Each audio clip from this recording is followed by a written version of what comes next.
नमस्कार, स्वागत है आप सभी का पुनः आज की क्लास में। अपन पढ़ रहे थे मेवाड़ का इतिहास और मेवाड़ के इतिहास में अपन बात कर रहे थे कि इनके बारे में, राणा लाखा के बारे में। राणा लाखा,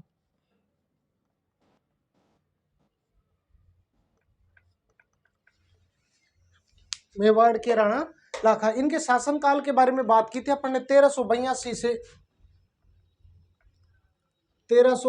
से 1421। देखो पिछली क्लास में मैंने आपको इसका शासनकाल गलत बता दिया था, 1364 से 1382, पर इनका शासनकाल है 1382 से 1421। अपन ने चर्चा कर ली थी थोड़ी सी, तो वापस से देख लेते हैं किस किस चीज की चर्चा की थी। एक तो इनके समय में पिछोला झील, ये सब बातें अपन ने पिछली क्लास में चर्चा कर ली। पिछोला झील बनाई किसने? पिच्छू नामक बंजारी ने, पिच्छू बंजारी ने।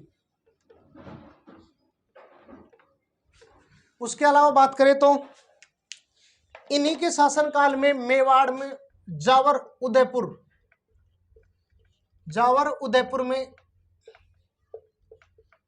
चांदी का खनन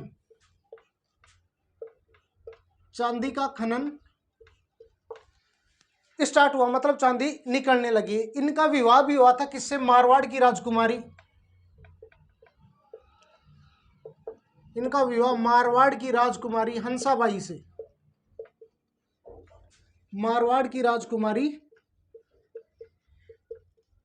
हंसाबाई से इनका विवाह हुआ। वृद्धावस्था में जाके विवाह हो रहा है राजकुमारी हंसाबाई का, किनसे? राणा लाखा से। और भी बात करें तो इन्हीं के समय नकली बूंदी को बचाते हुए, नकली बूंदी को बचाते समय किसकी मृत्यु हो गई भाई? कुंभा हाडा कहां के थे? बूंदे के। उसके अलावा अगर बात करें तो यहीं पर कुंवर चूड़ा ने पिताजी के खातर अपने जो राज तिलक था उसका भी क्या कर दिया? त्याग। इसी वजह से कुंवर चूड़ा को कहा जाता है क्या? मेवाड़ का भीष्म पितामह। मेवाड़ का भीष्म पितामह। सेम ही काम किया था किसने? देवव्रत या भीष्म पितामह ने। इस वजह से इनको कहा जाता है मेवाड़ का भीष्म पितामह। देखो इधर थोड़ा सा चर्चा कर रहे थे, इस समय मेवाड़ का शासक तो कौन है? राणा लाखा। इन्हीं के समकालीन मारवाड़ का शासक है कौन? चूड़ा। ठीक है, इनके पुत्र कौन? कुंवर चूड़ा। देखो ये दोनों अलग अलग थे। ये चूड़ा, इधर भी चूड़ा राठौड़ है, इधर कौन है? कुंवर चूड़ा। इसका पुत्र, एक पुत्र और एक पुत्री। पुत्र का नाम तो क्या? रणमल राठौड़।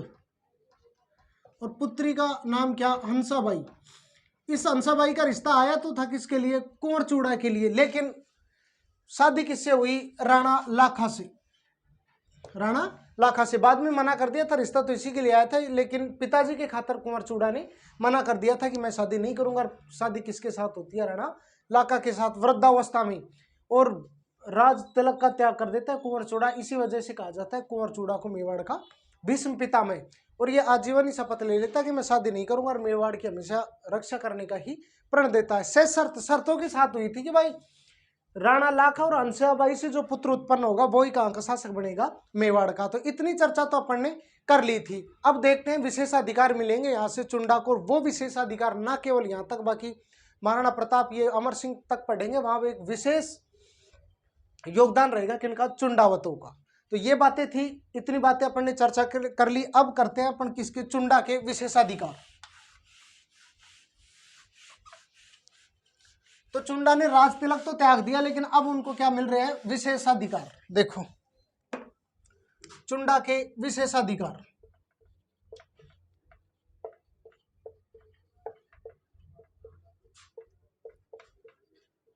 चुंडा के विशेषाधिकार देखो कौन कौन से। जैसे ही राज तिलक को त्यागा किसने? कुंवर चुंडा ने। तो इनको मिले एक तो मेवाड़ के प्रथम श्रेणी के 4 ठिकाने। प्रथम श्रेणी के 4 ठिकाने पूछ सकता है एग्जामिनर आपसे कि कौन कौन से ठिकाने थे, तो वो 4 ठिकाने कौन कौन से थे? सलुम्बर, सलुम्बर, उसके अलावा आमेट, सलुम्बर, आमेट, देवगढ़ और एक बेंगू। यही की थी एक कौन, जिसके बारे में कविता भी है ना, चुंडावत मांगियो सेनानी सिर काट दे दियो छत्रानी। वो कहाँ की, मतलब उनकी शादी कहाँ हुई थी? सलुम्बर में, सलुम्बर उदयपुर में हुई थी। तो वो भी कौन थे? चुंडावती थी। ठीक है, तो मेवाड़ के प्रथम श्रेणी के जो 4 ठिकाने थे कौन कौन से? सलुम्बर, आमेट, देवगढ़ और बेंगू। ये चारों दिए गए किसको? चुंडा को। उसके अलावा राजा की अनुपस्थिति में, राजा की अनुपस्थिति में राजधानी की जिम्मेदारी, राजा की अनुपस्थिति में राजधानी की जिम्मेदारी की, राजा कहीं बाहर भ्रमण करने चला जाता है तो उस समय राजधानी और राजकाज की जिम्मेदारी वो किसके पास होगी? चुंडा के साथ। एक प्रकार से राजा की ढाली बना दी किनको? चुंडाओं को। उसके अलावा बात करें तो राजा के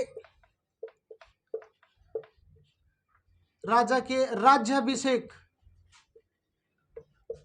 राजा के राज्याभिषेक की जिम्मेदारी, मतलब राजाओं का जब जब राज्याभिषेक होगा उनमें एक विशेष योगदान रहेगा किनका?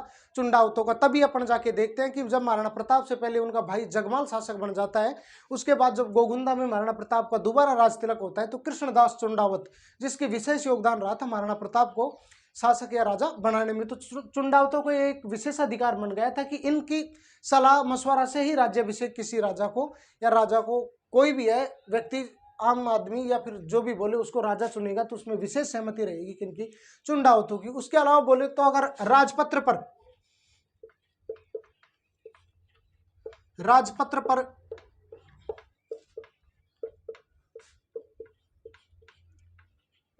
राजाओं के साथ साथ, राजपत्र पर राजाओं के साथ साथ चुंडा के हस्ताक्षर भी होंगे।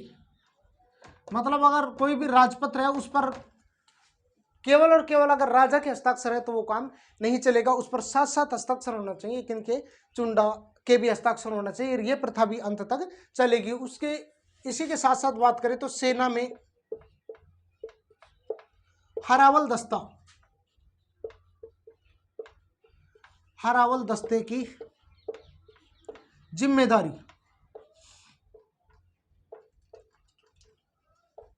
देखो 3 होते हैं, एक होता है हरावल, एक होता है ढोलान और तीसरा होता है क्या? चंद्रावल। प्रथम टुकड़ी या आगे की जो टुकड़ी होती है, सबसे आगे की टुकड़ी या सबसे आगे की पंक्ति, जो सबसे पहले मरने मारने पर उतारू होते थे उनको कहा जाता है क्या? हरावल। चंद्रावल कौन? बीच वाली पंक्ति, बीच की जो सैनिक टुकड़ी होती थी उसको क्या कहा जाता? ढोलान। और चंद्रावल सबसे पीछे वाली, सबसे पीछे वाली। तो सबसे आगे वाली जो जिम्मेदारी थी वो किनके पास आ गई? हरावल दस्ते। हरावल दस्ते में कौन थे? चुंडावत। तो शर्तों के साथ किसने? चुंडा ने वो कर लिया और उनको क्या मिल गए? विशेषाधिकार। विशेषाधिकार कौन कौन से? एक तो मेवाड़ के जो प्रथम श्रेणी के 4 ठिकाने थे कौन कौन से? सलुम्बर, आमेट, देवगढ़ और बेंगू। ये 4 ठिकाने दिए गए किसको? चुंडा को। उसके अलावा राजा की अनुपस्थिति में राजधानी की जिम्मेदारी भी किनको दी गई? चुंडा को। राजा के राज्याभिषेक की जिम्मेदारी भी चुंडा को। उसके अलावा राजपत्र पर राजा के साथ साथ किसके हस्ताक्षर भी होने जरूरी हैं? चुंडा के। और सेना में हरावल दस्ते की जिम्मेदारी भी इन्हीं को दी गई। सेना में 3 दस्ते होते हैं, हरावल, ढोलान और एक होता है कौन सा? चंद्रावल। हरावल सबसे आगे का, ढोलान बीच वाला और चंद्रावल सबसे पीछे वाला। तो ये बातें थी किनके बारे में? राणा लाखा के बारे में। राणा लाखा के बारे में ये बातें थी जो शादी हुई थी उनकी शर्तों के साथ हुई थी कि भाई किनको, जो हंसाबाई और राणा लाखा से जो पुत्र उत्पन्न होगा वही क्या बनेगा मेवाड़ का अगला उत्तराधिकारी। इन्हीं शर्तों को मानकर कुंभा ने राजकाज छोड़ दिया था, उनसे दूर हट गए थे, इसी वजह से उनको कहा जाता है मेवाड़ का भीष्म पितामह। अब अपन पढ़ते हैं कौन, राणा लाखा और हंसाबाई से जो पुत्र उत्पन्न होगा वही मेवाड़ का शासक बनेगा, और वो कौन थे, राणा मोकल। देखो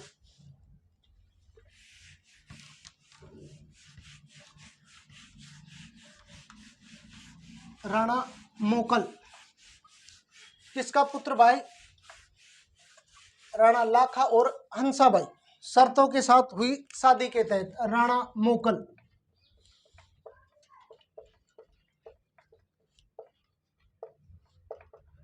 अगले राजा बन गए राणा मोकल, जिनके शासनकाल की बात करें अपन तो ये है 1421 से 1433। याद रह जाए तो ठीक, नहीं रहे तो कोई दिक्कत नहीं।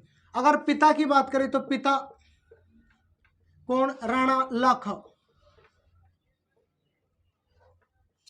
मां पीछे चर्चा की अपन ने, कौन, मारवाड़ की राजकुमारी कौन, हंसाबाई।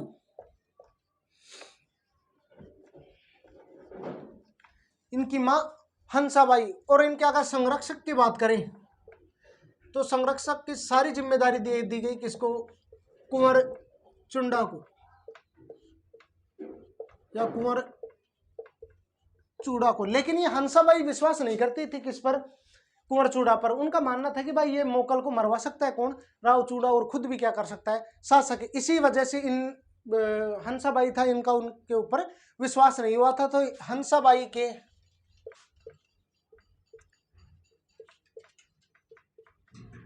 हंसाबाई के अविश्वास के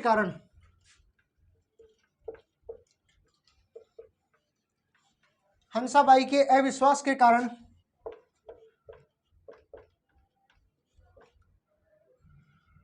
कुंवर चुंडा मेवाड़ को छोड़कर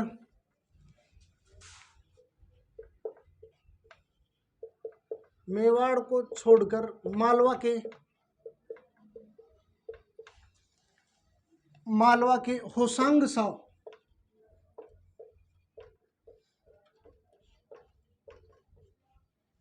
के होसांग शाह की शरण में चला जाता है। मालवा के होसांग शाह की शरण में चला जाता है। देखो इतिहास में जो जो अच्छा काम करेगा, या बोले तो किसी का संरक्षक बनके ईमानदारी से काम करने की कोशिश करेगा, उन सभी के साथ बुरा हुआ है। जैसे यहाँ किसके साथ बुरा हो रहा है, कुंवर चुंडा के साथ। हालांकि वापस बुलाना पड़ेगा, इसी हंसाबाई ने निकाला था किनको, कुंवर चुंडा को, और यही हंसाबाई वापस बुलाएगी किसको, कुंवर चुंडा को। अपन यही देखते हैं तो मारवाड़ के इतिहास में देखते हैं कौन, अजीत सिंह, महाराणा अजीत सिंह, जिनको कहा जाता है कान का कच्चा। उनके साथ, उनके लिए भी औरंगजेब से 30 वर्षीय तक युद्ध लड़ा था दुर्गादास राठौड़ ने। और दुर्गादास का भी जो अंतिम समय था, वो अंतिम समय में अजीत सिंह उनको अपने राज दरबार से निकाल देते हैं। तो जो जो इतिहास में वफादारी की करने की कोशिश करता है, उन सभी के साथ गलत हुआ है। जिसी प्रकार जैसे मोणोत नैन सिंह एक इतिहासकार थे, वो थे जसवंत सिंह के दरबारी। उन्हीं के साथ भी लास्ट में क्या होता है कि उन पर चोरी का आरोप लगा दिया जाता है 1 लाख रुपए का, और जेल में डलवा दिया जाता है जसवंत सिंह के द्वारा, जहां वो खुद ही अपनी क्या कर लेते हैं, आत्महत्या। तो यही हुआ, इनका संरक्षण था मोकल का। लेकिन हंसाबाई मानती थी कि ये भाई मरवा सकता है किसको, मोकल को। तो हंसाबाई के विश्वास के कारण कुंवर चुंडा थे जो मेवाड़ को छोड़कर मालवा के होसांग शाह की शरण में चले जाते हैं। इनका अगला संरक्षक बनाया जाता है किसको, ये बनाया जाता है कौन, रणमल राठौड़। अपन ने पढ़ा मारवाड़ का शासक कौन, चुंडा। चुंडा के एक तो पुत्री कौन, हंसाबाई, और उसका पुत्र कौन, रणमल। तो इसके मोकल की सुरक्षा के लिए हंसाबाई अपने भाई को बुला लेती है, और उस भाई का नाम क्या था, रणमल राठौड़। अगर अपन बात करें मोकल के निर्माण कार्य की, तो इन्होंने निर्माण कार्य किया था एक तो कौन सा, एकलिंगनाथ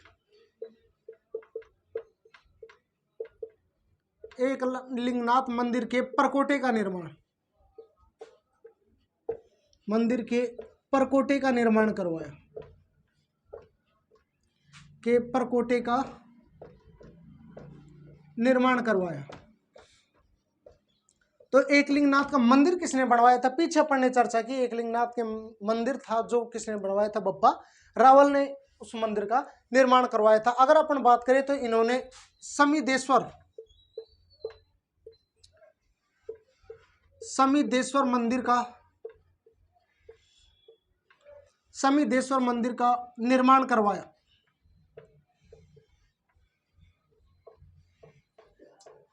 जिसे का निर्माण नहीं, सॉरी, निर्माण तो पहले हो चुका, पुनः निर्माण करवाया जिसे इन्हीं के नाम से जाना जाता है, या बोले तो मोकल मंदिर भी कहा जाता है। मोकल मंदिर भी कहा जाता है। एक दो युद्ध भी है मोकल के समय, जैसे कि एक है 1428 में, कौन सा, रामपुरा का युद्ध,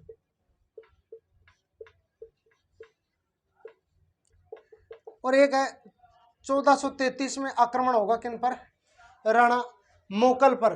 तो इसमें रामपुरा का युद्ध में नागौर के फिरोज खां को हराया इन्होंने, नागौर के फिरोज खां को।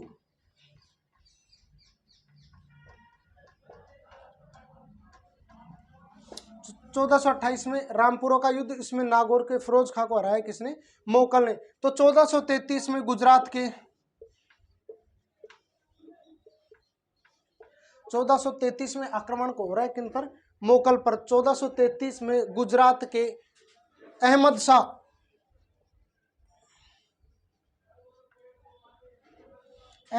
के आक्रमण के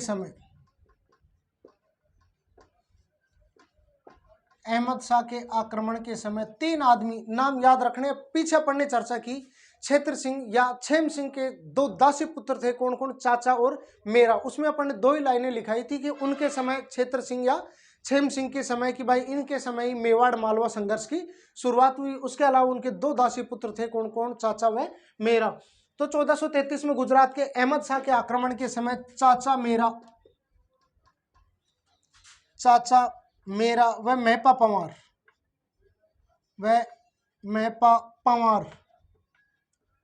इन 3 लोगों ने मार दिया था किसको भाई, राणा मोकल को। तो ये बातें थी कि इनके बारे में, राणा मोकल के बारे में। इनका शासनकाल 1421 से 1433। इनका पिता कौन, राणा लाखा, और इनकी माँ कौन थी, हंसाबाई।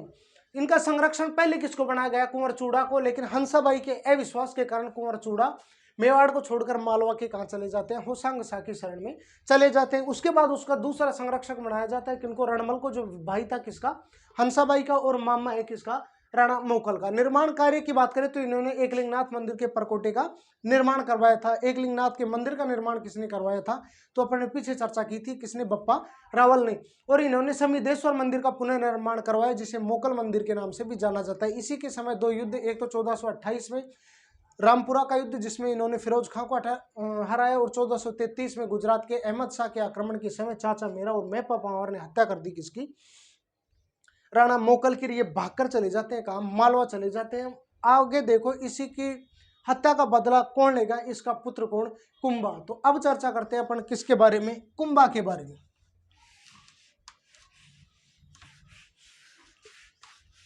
महाराणा कुंभा, देखो बहुत बड़ा शासक है, इसके बारे में लगभग 1 या 2 क्लासों में जाके एक पर्सनल क्लास लगेगी किसके बारे में, केवल कुंभा को पढ़ने के लिए। एक बार एग्जाम में पूछा गया क्वेश्चन है कि राणा कुंभा कौन सा वाद्य यंत्र बजाना पसंद करते थे, या सबसे ज्यादा कौन सा वाद्य यंत्र बजाते थे, तो राणा कुंभा बजाते थे क्या, अपन बात करें तो वो वीणा बजाना पसंद करते थे। अकबर क्या बजाना पसंद करता था, तो अकबर नगाड़ा बजाना पसंद करता था। तो अब बात करते हैं अपन किन के बारे में, राणा कुंभा, बहुत इंपॉर्टेंट शासक है राणा कुंभा। ये क्लास आधा पढ़ेंगे इस क्लास में, बाकी आधा पढ़ेंगे अपन दूसरी क्लास में। पूरी एक क्लास लगेगी कुंभा के बारे में। इनका शासनकाल 1433 से 1468। पिता की बात करें, पिता कौन इनका, मोकल। मां कौन, सौभाग्यवती। मां सौभाग्यवती। और इनके अगर संरक्षक की बात करें तो इनका संरक्षक कौन था भाई, रणमल। बाप का संरक्षक भी रणमल और बेटे का संरक्षक भी कौन था? रणमल। इनका पिताजी कौन थे? राणा मोकल। जिनके पहले संरक्षक तो कौन थे? राव चूड़ा, लेकिन चले गए थे, किन्होंने वो कर दिया था? हंसाबाई। तो बाद में संरक्षक बन गए थे कौन? बात करें तो अपन रणमल थे, जो बाद में संरक्षक बन गए थे। तो ये जो रणमल थे, इन्होंने हत्या करवा दी किसकी भाई? चाचा व मेरा की। चाचा व मेरा की मालवा में हत्या करवा दी। मालवा में हत्या करवा दी। अपन ने देखे थे कि 1433 में जब आक्रमण हुआ अहमद शाह का, तब चाचा मेरा और मेपा पंवार ने हत्या कर दी थी किसकी? मोकल की। और वहां से हत्या करके ये चले जाते हैं कहाँ? मालवा जाके शरण लेते हैं। वहां उनकी मृत्यु करवाता है कौन? रणमल राठौड़। देखो ये रणमल एक ऐसा शासक है जो एक ही समय पे राज कर रहा है। कहाँ? मारवाड़ में भी। ये था तो कहाँ का? मारवाड़ का, लेकिन अपनी बहन के बुलाने पर आता है कहाँ? मेवाड़। तो एकमात्र ऐसा शासक बोले जिसने मेवाड़ और मारवाड़ पर एक छत्र शासन किया, तो वो कौन थे? रणमल राठौड़ थे। जो राव चूड़ा, कुंवर चूड़ा अलग है, राव चूड़ा अलग है। राव चूड़ा कहाँ का शासक है? मारवाड़ के राठौड़ों पर। तो मेवाड़ और मारवाड़ पर एक छत्र शासन करने वाला शासक कौन था? वो कौन था? रणमल। एक युद्ध अब बात करेंगे, क्यों? पिताजी के हत्यारे कहाँ जाके शरण ले रहे हैं? तो कुंभा के पिता के हत्यारे कौन? चाचा मेरा, मैं पापा, वे जाके शरण ले रहे हैं मालवा। तो अब अगर शुरू में ही आक्रमण करेगा कुंभा किस पर? मालवा पर। और यहाँ एक युद्ध होगा, उसको बोलते हैं सारंगपुर का युद्ध। सारंगपुर का युद्ध इंपॉर्टेंट युद्ध है। डेट भी याद रखनी है कि कब हुआ। तो कब हुआ था ये? 1437 में। 1437 में ये युद्ध हुआ। किस किस के बीच? एक तरफ तो है कुंभा, और कुंभा के साथ है कौन? रणमल राठौड़। इधर है कौन? मालवा का शासक महमूद खिलजी फर्स्ट।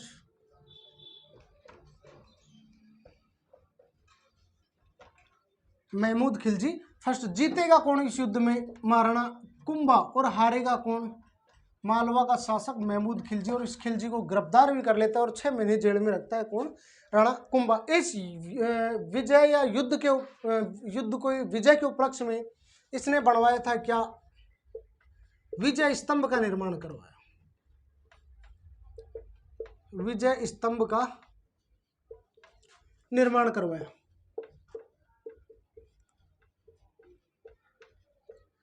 देखो इस चीज की अपन चर्चा नहीं करेंगे कि विजय स्तंभ कितने मंजिला है, कितनी उस पर सीढ़ियां है, कितना उसका व्यास है। हिंदू देवी देवताओं का उसको अजायब घर कहा जाता है। फर्ग्यूसन ने उनके बारे में क्या कहा, कर्नल जेम्स टोड ने इसके बारे में क्यों कहा? क्योंकि यहाँ करवाएंगे तो ये पहले कुंभा ही बहुत ज्यादा है, उसमें ये और भी ज्यादा बढ़ जाएगा। ये टॉपिक ही किसका है? विजय स्तंभ कला और संस्कृति में। तो इसके बारे में डिटेल से चर्चा करेंगे अपन किसमें? जब कल्चर या कला और संस्कृति पढ़ेंगे। तो इस विजय के उपलक्ष्य में इन्होंने किसका निर्माण करवाया? विजय स्तंभ का निर्माण करवाया। धीरे धीरे अपने पैर फैलाने की कोशिश कर रहा है कौन? रणमल राठौड़। और इस युद्ध के पास बाद रणमल राठौड़ ने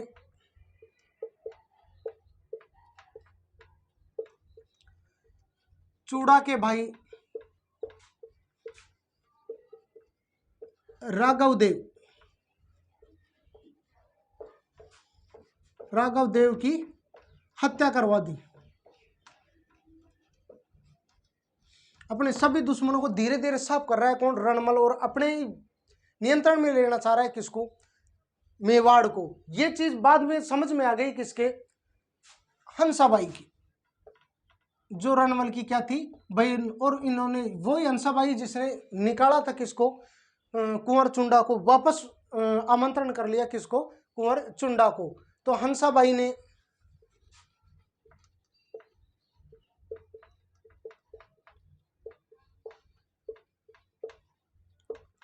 कुंवर चुंडा को वापस बुला लिया। कुंवर चुंडा को वापस बुला लिया। कुंवर चुंडा को निकाला भी किसने था? हंसाबाई ने। इन्होंने शरण ली थी कहाँ? मालवा के होशंग शाह के पास इन्होंने शरण ली थी। और 1438 में धीरे धीरे प्रकोप स्थापित करने की कोशिश कर रहा है, लेकिन अब बहिनी दबाने का प्रयास करेगी किसको, रणमल की। और 1438 में एक दासी थी, उसका नाम था क्या, भारमली। भारमली की सहायता से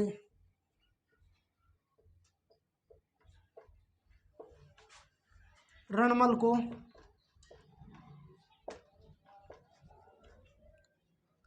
जहर दिलवा दिया। देखो ये कौन थी, भारमली। तो ये भारमली एक दासी थी जो अवैध संबंध थे किसके साथ, रणमल के साथ, मतलब रणमल की गर्लफ्रेंड ही थी कौन, भारमली। रणमल ने भेजा तो भारमली को किसको जहर देने के लिए था, राणा कुंभा को, ताकि राजकाज सभी अपन संभाल लेंगे। लेकिन कुंभा ने वापस अपनी तरफ मिला लिया किसको, भारमली को, और जहर दिला दिया किसको, रणमल को। इस प्रकार मरवा दिया किसने, कुंभा ने भारमली की सहायता से किसको मरवा दिया भाई, रणमल राठौड़ को मरवा दिया। और अब देखो नंबर आ गया किसका, रणमल का। और रणमल के एक पुत्र और था, रणमल का पुत्र कौन, जोधा। पिताजी को तो मार दिया किसने, कुंभा ने, किसकी सहायता से, भारमली की सहायता से। और पीछे लग गया किसके, जोधा के। और वापस जो एक छत्र शासन स्थापित कर रखा था रणमल ने, उसको तोड़ने का प्रयास कर रहा है कौन, राणा कुंभा। और इस चीज को देख के जब पीछे लगा कुंभा किसके, राव जोधा की, तो राव जोधा भी मंडोर को छोड़कर चला जाता है। और चुंडा ने मंडोर पर भी अधिकार कर लिया।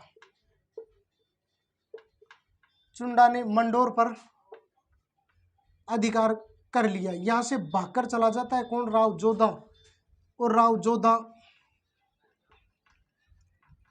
बीकानेर का एक गांव है कौन सा, कोहुनी गांव। कोहुनी गांव में शरण लेता है, जहां इसको शरण देता है कौन, करमचंद पंवार। एक डाकू था कौन, करमचंद पंवार। इसके पास जाके शरण लेता है कौन, राव जोधा। और बाद में हंसाबाई के प्रयासों से ही कुंभा और जोधा के बीच एक संधि करवाई जाती है, जिसको बोलते हैं क्या, आवड़ बावड़ की संधि। और उस आवड़ बावड़ की संधि के तहत ही 1453 में जोधा ने मंडोर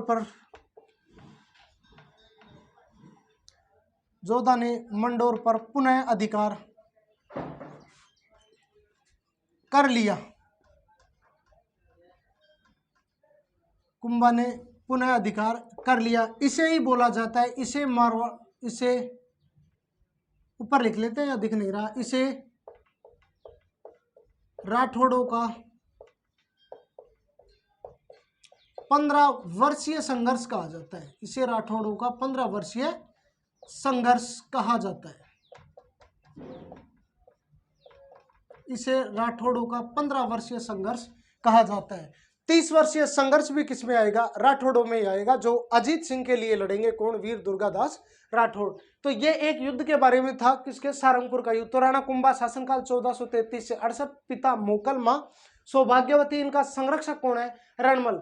तो रणमल ने चाचा मेरा की मालवा में क्या करवा दी, हत्या। उसके बाद राणा कुंभा किससे बदला लेगा, मालवा से, क्योंकि उसके पिता के जो हत्यारे थे चाचा और मेरा, इनको लौटाने से पहले मना कर दिया था। तो सारंगपुर का युद्ध 1437 में किस किस के बीच, कुंभा, एक साइड कौन, कुंभा प्लस रणमल, और दूसरी साइड थे कौन, मालवा का शासक महमूद खिलजी फर्स्ट। जीतता कौन है इसमें, कुंभा, और हारता कौन है, महमूद खिलजी फर्स्ट। इस विजय के उपलक्ष्य में ही विजय स्तंभ का निर्माण करवाया चित्तौड़ में, किसने, राणा कुंभा ने। रणमल ने चूड़ा के भाई किसके, राघव देव की हत्या कर दी। और धीरे धीरे पूरे शासनकाल को अपने नियंत्रण में लेना चाह रहा है कौन, रणमल राठौड़। इसी को देखते हुए हंसाबाई वापस बुला लेती है किसको, कुंवर चूड़ा को। हंसाबाई ने कुंवर चूड़ा को वापस मिला लिया। और 1438 में राणा कुंभा ने भारमली एक दासी की सहायता से रणमल को जहर दिलवा दिया और उसको मरवा दिया। उसके बाद राणा कुंभा लगता है किसके पीछे, तो बात करें रणमल के पुत्र राव जोधा। और राव जोधा मंडोर को छोड़कर चला जाता है और बीकानेर के कोहिनी गांव में करमचंद पंवार जो डाकू था उसके पास शरण लेता है। बाद में एक संधि होती है, आड़ो बाड़ो की संधि, जिसके तहत 1453 में जोधा को मंडोर पुनः प्राप्त हो जाता है। इसे ही राठौड़ों का क्या कहा जाता है, 15 वर्षीय संघर्ष कहा जाता है। अब अपन देखते हैं कौन सी, आवड़ बावड़ की संधि, ये और देख लेते हैं। और यहीं फिर आज की क्लास को विराम देंगे, नहीं तो बहुत बड़ी क्लास हो जाएगी। और कुंभ अभी भी पूरी लगभग 30-40 मिनट लगेंगे, तब कहीं जाके पूरा होगा। अगली 1-2 क्लास में अपन कुंभा के बारे में ही चर्चा करेंगे। दूसरी है आवड़ बावड़ की संधि।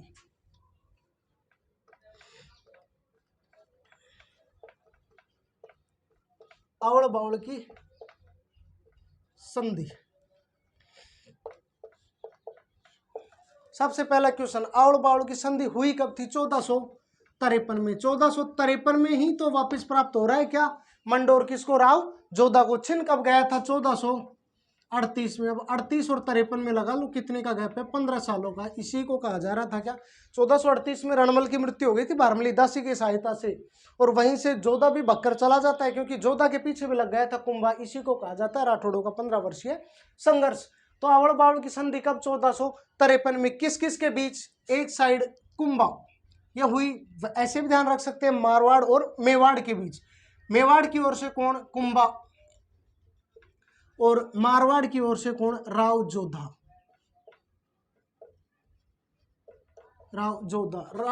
कुंभा का पुत्र कौन? रायमल। और राव जोधा की थी एक पुत्री, उसका नाम क्या? श्रृंगार कंवर। इस संधि में मध्यस्थता किसने की?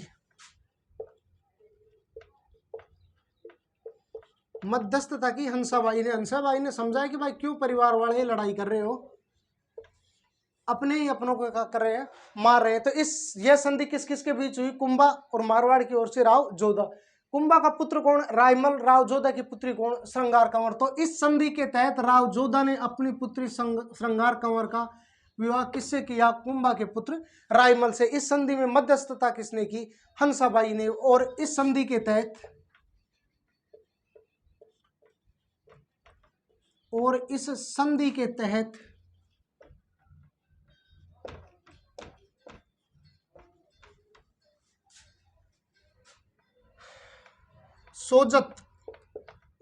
सोजत पड़ता है कहाँ? पाली में। सोजत पाली की प्रसिद्ध है क्या भाई? मेहंदी। अभी पिछले एक एग्जाम में क्वेश्चन आया था ये कि मेहंदी कहाँ की प्रसिद्ध है, तो मेहंदी प्रसिद्ध है कहाँ की? सोजत पाली की। तो इस संधि के तहत सोजत पाली को मेवाड़ और मारवाड़ की सीमा का केंद्र माना गया।